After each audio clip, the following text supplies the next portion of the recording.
Craigmont on its feet, Ridgeway sideline on their feet. Ridgeway gets it first at the 10-yard line. Tied at 6.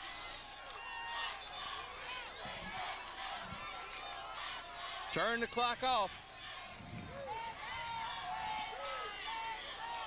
Donna, I'm taking it by your look of surprise. You weren't real wild about the Craigmont call to punt it away at the end of regulation.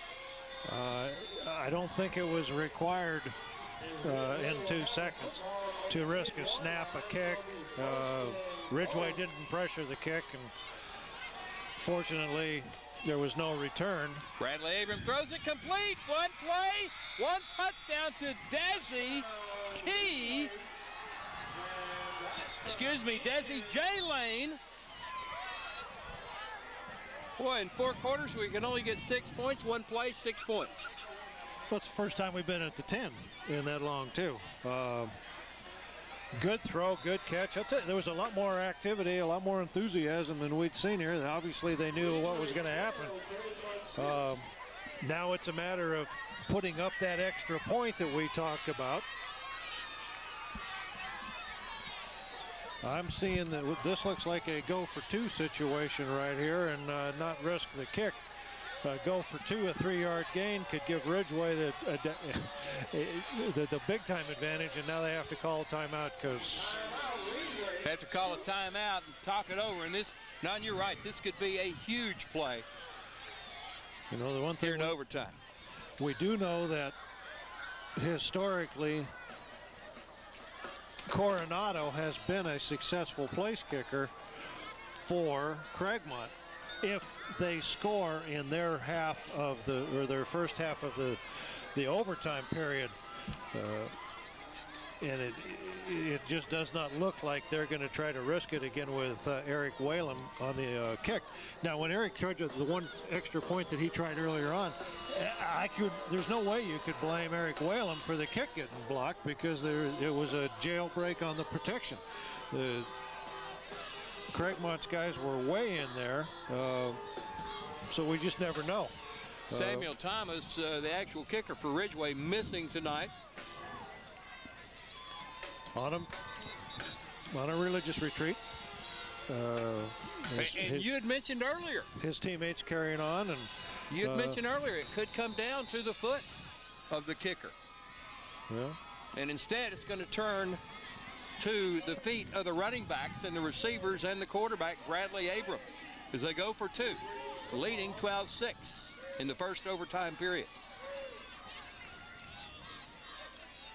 Abram throwing all the way, completes it to Whalum out of the backfield for 2-point conversion. And Ridgeway takes them 2 plays, 8 points. They lead it 14-6. Now Craigmont gets their chance. You know, it's that gray-haired, going bald kind of deal here. All of a sudden, look at that ball thrown right on target, right on the face of the big guy with good release.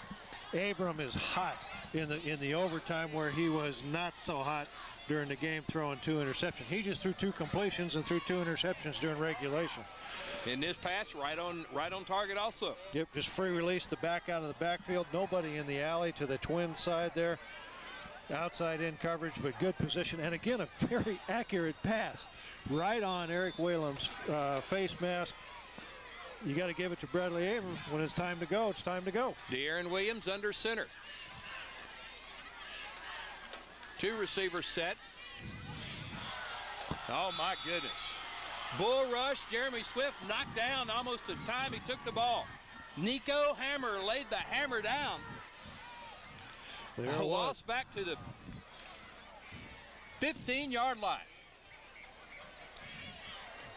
Wow, watch this. Got some serious running through there. Guys showing up in the backfield at the exchange. No way to get the play going. There's that radar buzz, the quarterback kind of blitz situation. They're all standing up. Now they're a little more standard defensive look.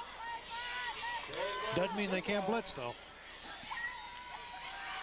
Williams Throws the interception, and that's the ball game. Devin Perry, who's been fabulous on returns tonight, comes up with the first turnover of the night, and they stop the Craigmont winning streak at 4 by a final of 14-6.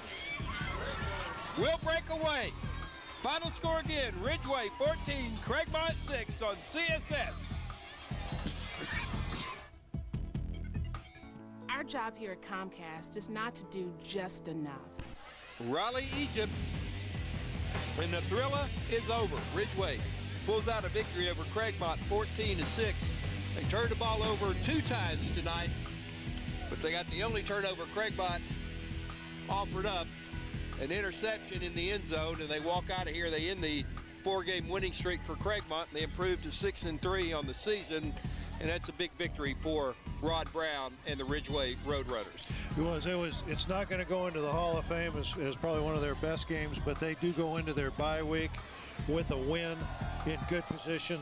They finish their season against Bartlett in 2 weeks and headed to the playoffs. Craigmont, still 2 games to go. They play next week against Cordova and then end up their season at Memphis Central, the high school, as it was one time known as, on Halloween night.